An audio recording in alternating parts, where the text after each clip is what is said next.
of you all over on Facebook and YouTube. I hope everybody's had a good week. Ray was kind of cracking me up. She said that this week is like crawling by. She feels like it should be Thursday or Friday already. And I'm like, what? I feel like it's still Monday. I mean, I feel like it's already Friday. I've got so much stuff going on. Interesting, two different perspectives, right? All right, let me find. There I am. Okay. And okay, hi Angel. How you doing? Thanks for joining me. Okay, let me get my YouTube up. So I hope everybody is excited. Oh, is that him? Yay. Okay. I hope everybody is as excited as I am tonight for our special guest. This gentleman and I just met on in the last week. Actually, he posted a video and it came up on my husband's feed, and he's gonna get his cameras up. He said it's gonna take a minute. Anyway, and so he posted a video. I'm gonna be reposting it here soon, like today. No, I didn't want to do that.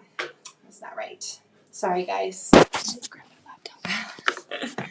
Let's see here. Studio.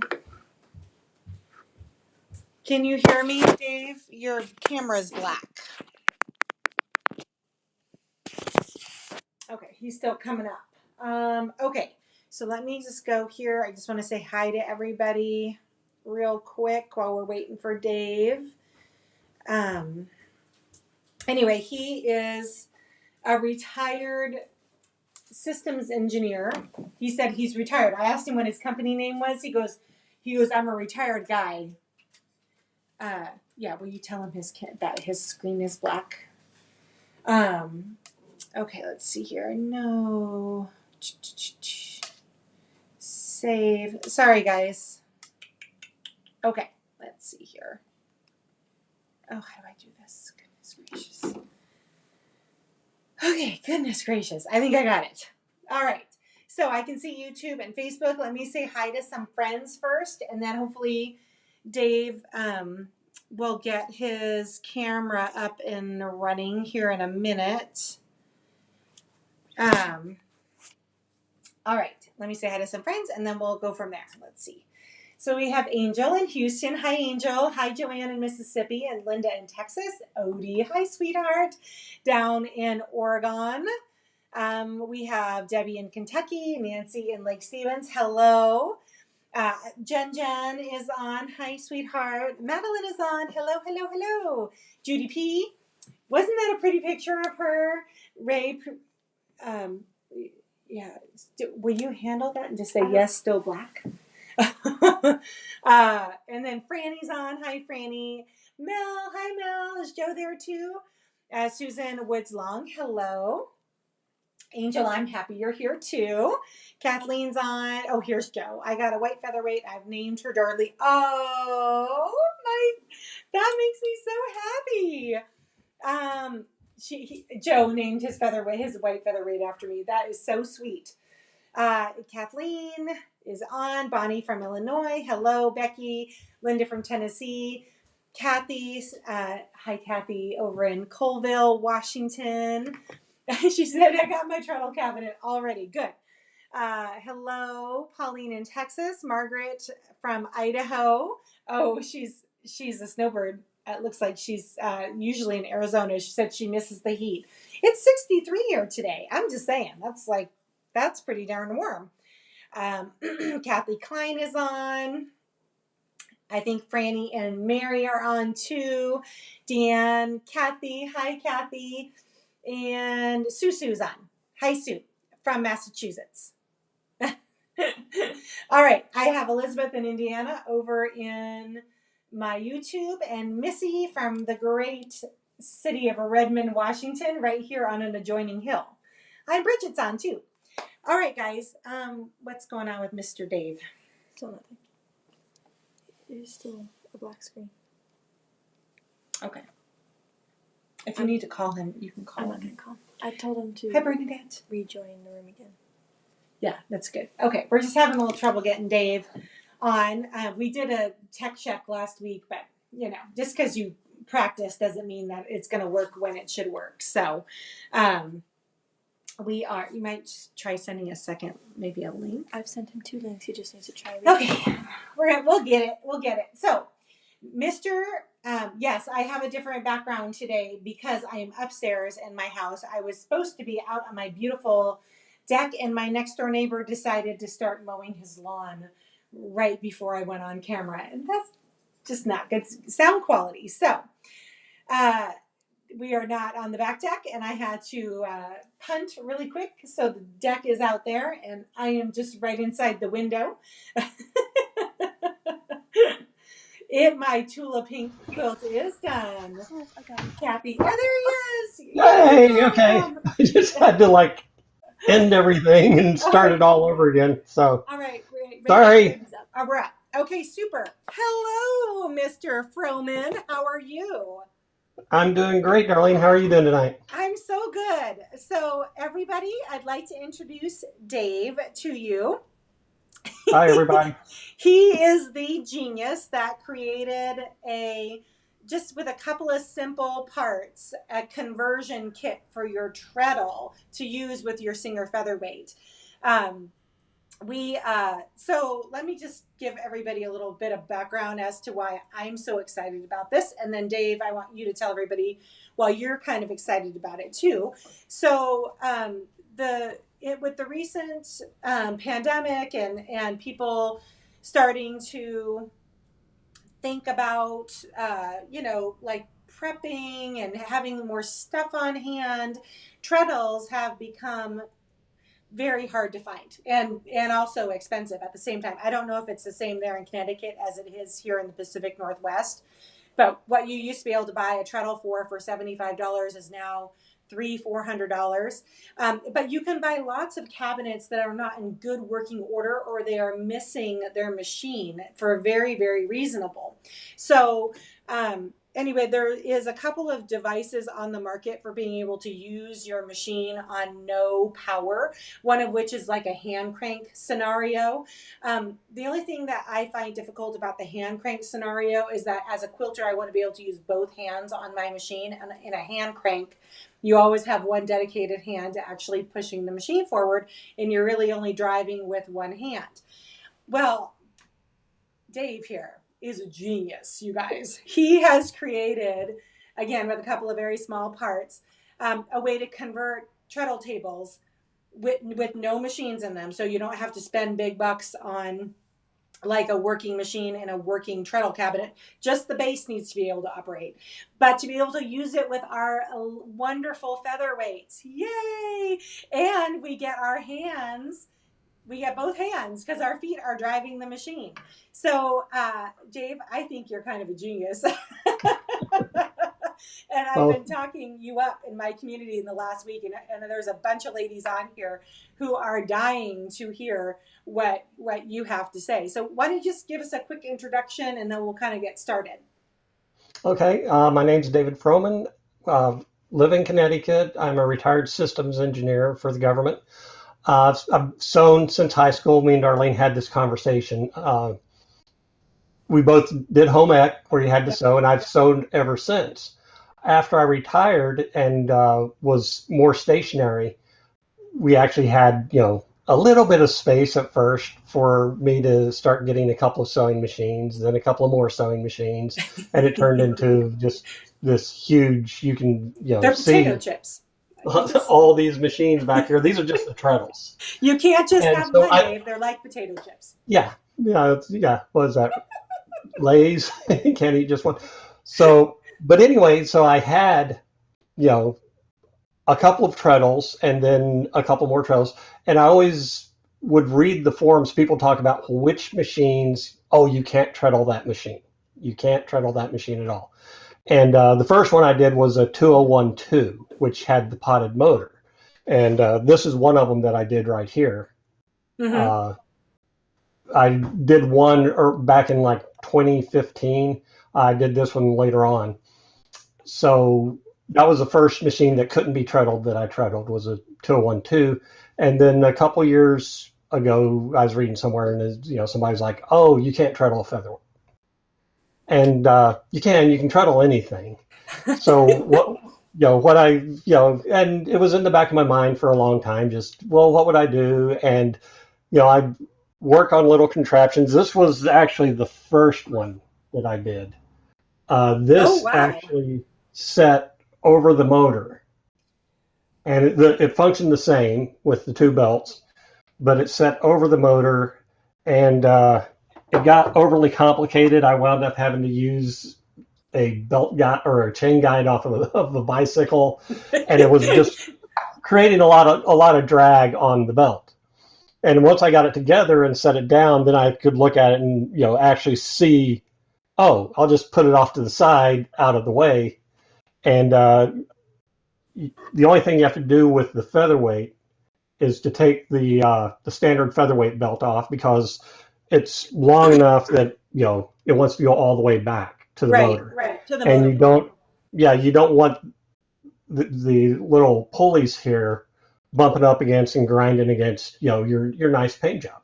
Right. Well, one of So the, this is oh, go ahead. I'm sorry. this belt is a standard Singer belt. I think they're 13-inch, the standard 13-inch Singer belt, and Okay. it actually pulls it forward enough that it's out of the motor's way and it doesn't bump against the belt guards. Nothing is rubbing, so you don't have to worry about rubbing off paint, which is one of the problems with a lot of the solutions people had Yep. trying to move the machine over the belt holes, is it Yep. would rub the paint off.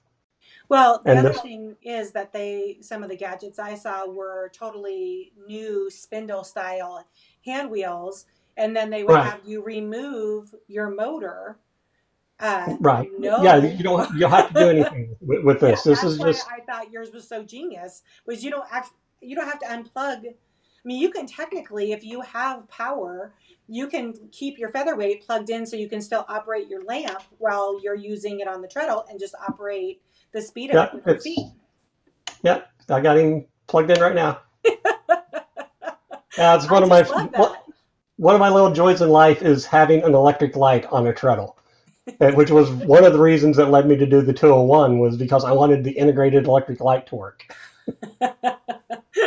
So, what do you normally do with your days other than tinker around on little antique sewing machines? Tinker around on the little antique sewing machines. I'm retired. This summer, actually, our whole family is going to work at Philmont Scout Ranch for the summer. That's I actually am the interpretive history wardrobe specialist there. So I researched the clothes that the camps run anywhere from 1836 to 1941. And so I'll research and find out what's appropriate for the people to wear. I've already researched it. And so, I just make sure, because that's 18 to 19-year-old kids, and you don't want to tell them no, but you want to be like, well, why don't you think about actually wearing suspenders instead of a belt for the 1830s? My So, son was in scouts, so I have a grown and gone son. He lives in on Maui, and I think my son's experience with the organization was phenomenal, like top notch. And so I think that's awesome that you go and add all of that historical perspective and probably get to work on.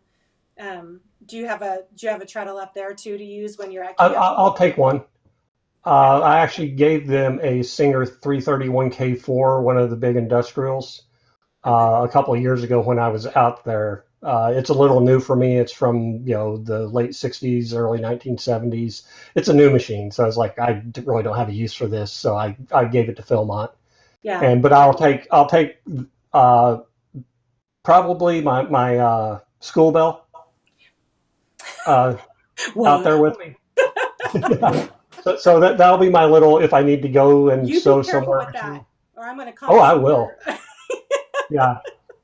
So I told Darlene the story about the school bell. I actually picked it up very cheap from a very nice lady who just thought it was broken, and Mm. I took it to an aerospace engineering firm to have them extract some screws and stuff, and now it's working great, and it's going to be my primary featherweight.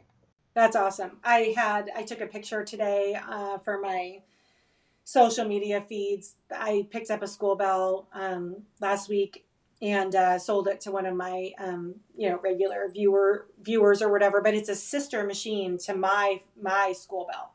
So how rare is that? Like to have two machines, especially 87 years young, from the same lot. I mean, I realize they weren't probably born on the same day. When you look up those serial Right. number dates, it's just the day that they issued all of the serial numbers and however many of them they issued on that day. And then as they rolled off the assembly line over the next couple months, they were assigned a number. But the fact that they were probably in the factory together at the same time, and once it leaves here to go to Kansas, I mean, it isn't going to be with another machine of the same age and era probably ever again. So I had to commemorate the moment I pulled out my machine, my school bell, and I set Franny's school bell right next to her, and the girls took a picture together. It was very sweet.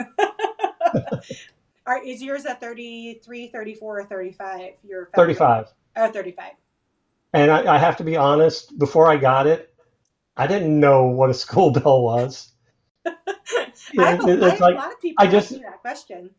yeah, I saw this very inexpensive featherweight show up on Craigslist, like the minute, or not on Craigslist, on Facebook Marketplace. Right. And it showed up while I was refreshing. And I ran in and grabbed Agnes, my wife, and like gave her my big puppy dog eyes. Oh, can I please have this, honey? Yeah, it followed me home. And she walked in and she's like, that does seem like a good price. So probably within 3 minutes of the lady posting it, Yeah. I said, I'll take it. That's awesome. And by the time I got up there, she's about an hour away from where we live. By the time I got there and was picking it up, she said she had three people like offer her much more money, but she Oh, had yeah. already, you know, You just have to be first and deal with a person yeah. with integrity. That's all. Now, what does Agnes think of this hobby of yours? Is she a quilter or does she sew? She does hand embroidery. Okay. So the machine stuff she leaves to me. Nice. And so actually one of our treadles is a machine 1964 328K. We're not sure if it's her mother's machine or my mother's machine because both our mothers had a 328K. So this is one of them, and then the other one's in storage somewhere.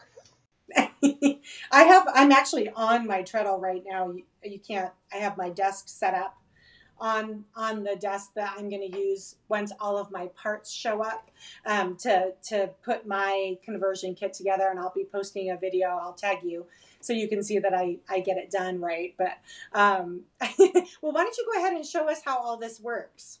Okay, I'm going to try to swap the camera here to see if this works. Everybody hold their breath.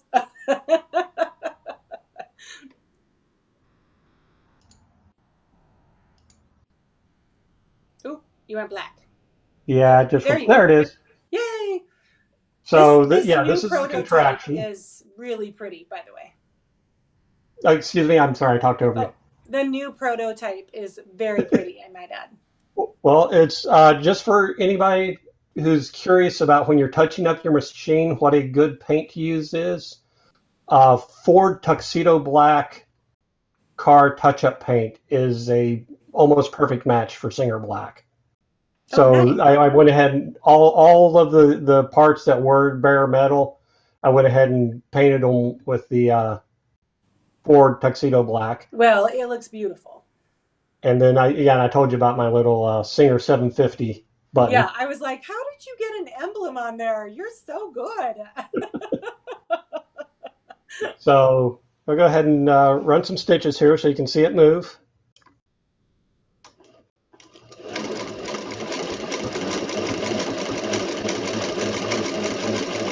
Wow, look at that go. Nice. Now, one thing I've found is, how featherweights are more sensitive to being ran backwards. Yes. It'll immediately snag. Yeah. So you have to be careful whenever you're treadling that you don't accidentally start going backwards. You want to give it a little noticed you turn. grabbed the wheel when you started just to make sure it didn't roll. You don't want to roll a featherweight backwards. No, Not unless you want to be picking thread out from behind your bobbin assembly. That's right. And actually, uh, if it picks it up, I really don't. Let's turn this light off and see if it'll. You can see that there's a couple of lines of stitches. Yeah. Because yeah, I was practicing before I came on just to make sure I didn't do that, and actually did do it. Well, it really is that easy. Yeah. Linda, I have someone's asking a quick question. Dave, Oops. Linda Russell said that the paint color you use to paint your bearings and the metal parts of it it's called Ford Tuxedo Black. Is that what you said?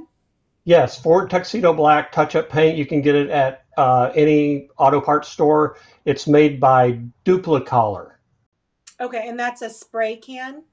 No, it's comes in what looks like a very large nail polish jar. Okay, and then you painted, that's the pillow bearings and the shaft, right? Uh, these, Yeah. those are the 60 tooth timing pulleys. I'll actually send you. I think I sent you the list of all the Yes, parts. you did. So if Yes. you want to post those on your site, Yeah. and then so I painted those. These are the pillow bearings. I painted those, Okay. and then yeah, and then the little 20 tooth pulley. Uh, Okay. so yeah, the story on this little guy here, which is an addition, is when I was just running it straight down, it was bumping up against this, so I just added the One little more. pulley from the kit just Okay. so it wouldn't bump. Okay. I'm good, ladies. For those of you who are interested in this, my hope is to work with Dave and kind of kit this up for you, so that way you don't have to go to all these different places and get all the little components. So know that that's something that's coming to Featherweight Doctor. Oh, I'm so impressed with that. I'm just jazzed. Seriously, it really does tick the box of a lot of people's inquiries into my company these days. So I'm pretty darn thrilled. Yeah, I'm happy that people are interested in it, and you don't have to spend $300 for $30 worth of Chinese parts. Right. I And didn't say it. on You that, did. the, we were also talking about the the hand crank issue. Right. And you don't enjoy hand cranking, but for people who do, I'm going to look at adapting this to a hand crank that basically sets in the same thing, uses a hand crank, but instead of replacing this, the Hand hand wheel. wheel, Mm-hmm. actually just use like a leather sheath to go over it and basically grab the stop motion clamp and spin, Oh, okay. rather than having to change anything on it or Yeah. swap out anything. Just something that'll just snug onto it and Right. spin, I feel and like then you're it'll be the really, same thing. I feel like you're really kind of asking for it when you start removing like original parts, Right. and Yeah. I would never in a million years encourage any of my customers, just regular non-mechanical customers, to remove a motor, to really to mess around much with that motor mount screw, because that the tension against that motor pulley is pretty important, that you Right. don't over tighten it or under tighten to shorten the life of the motor or whatever. Like, I just love the fact that you worked with what was on the machine without disassembling or changing any original parts, and you made sure the machine was protected from being scratched, like damaging the paint, any of that. I just love that. I have a couple questions here. Bernadette, my friend in Canada, says, great idea with the hand crane, she said. Kathy Zoka, a friend of mine in Colville, Washington, says, does Dave also have directions on how to connect it all together? Yes, we're going to be putting that together, Kathy. So don't you worry, sister. Don't you Yeah, I'm worry. going to take pictures, with the measurements. It's held together. Let's see, 7, 8, 9 screws holds everything together. Franny, my friend who's actually getting her school bell soon, says, so do you have to put the featherweight on? Yes, it's on top. So Franny, how it goes, you can see Mr.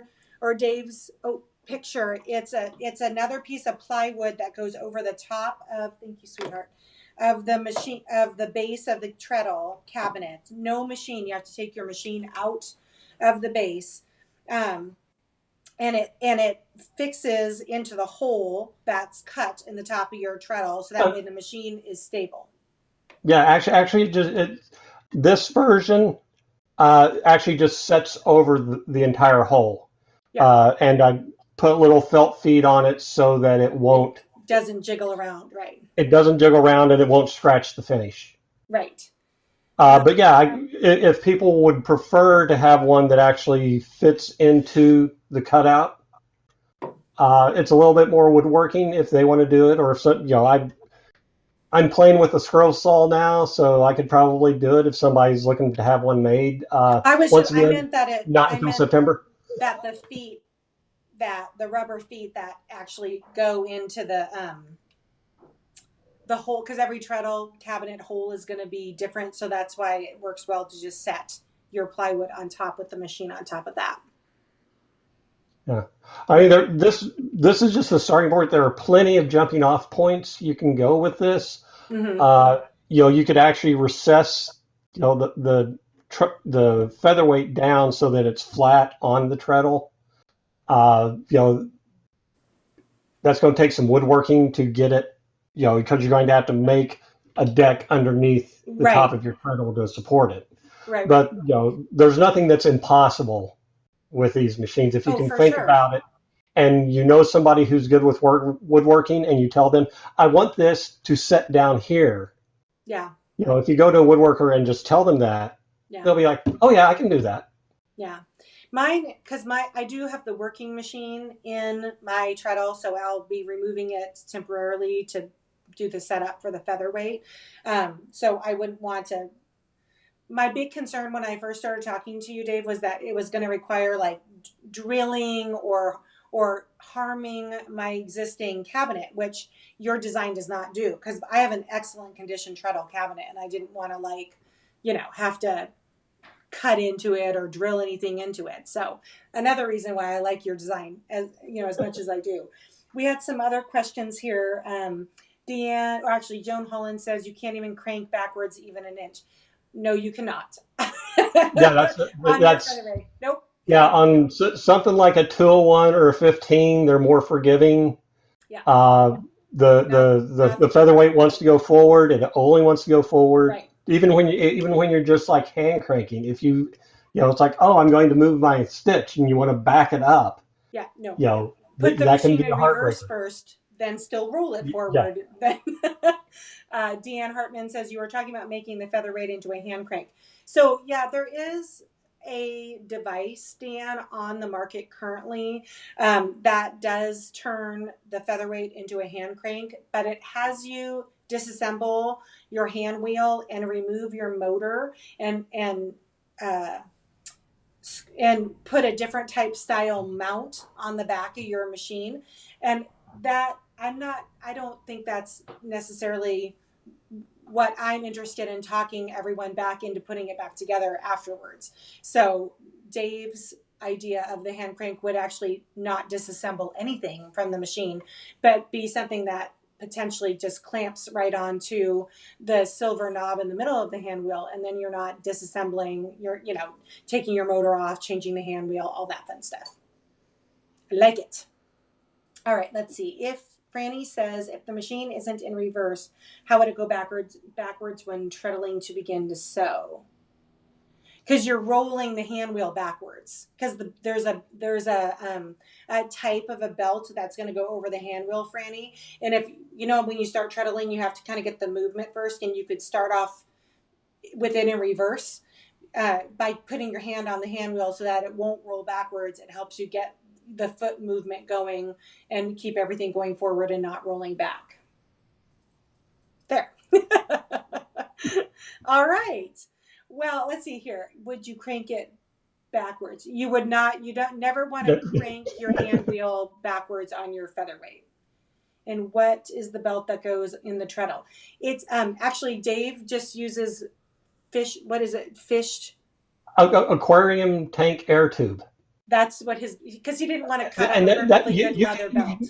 yeah, you can use a standard leather belt. It's just that that belt is only going to be used for that purpose for the rest of its life.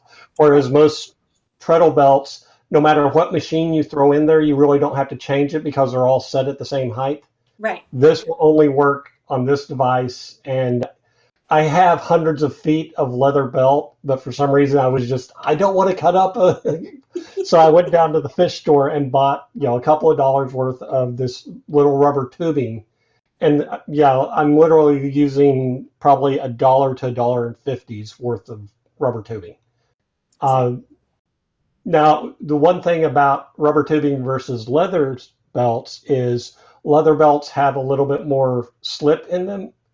So if you notice when I was treadling, there was that up and down rhythm, Okay.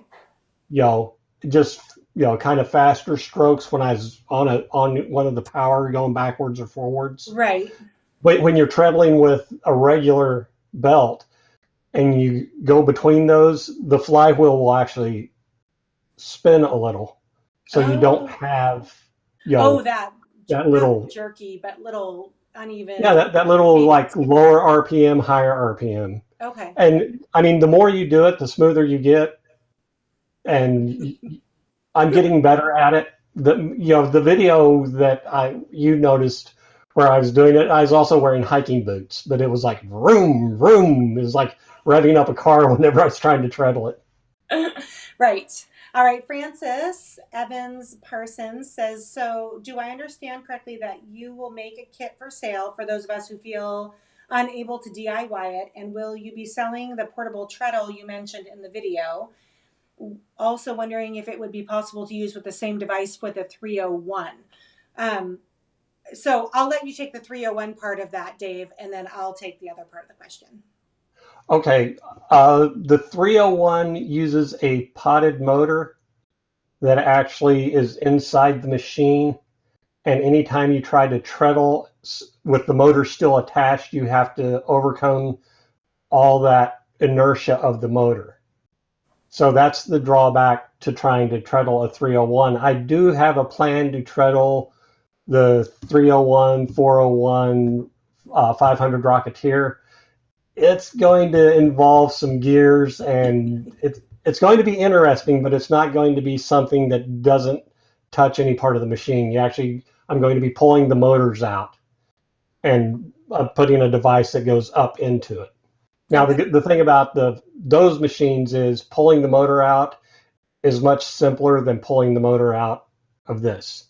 Because there's one way they go in, they don't slide up and down, they don't have that little lead sleeve, that is the one thing I would tell people never to take a Featherweight motor apart if they don't know what they're doing, is just because you have to deal with that flexible lead sleeve that you can very easily to damage that and get heavy metals all over your fingers if you don't know what you're doing.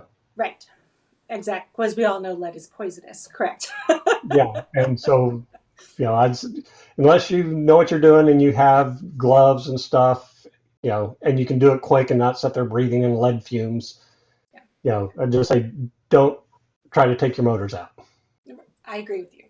So the other part of Francis's question, yes, my hope is to work with Dave a little bit more. He's not copywriting what he's doing. In fact, he wanted very purposefully to put the design out there for everybody to be able to use.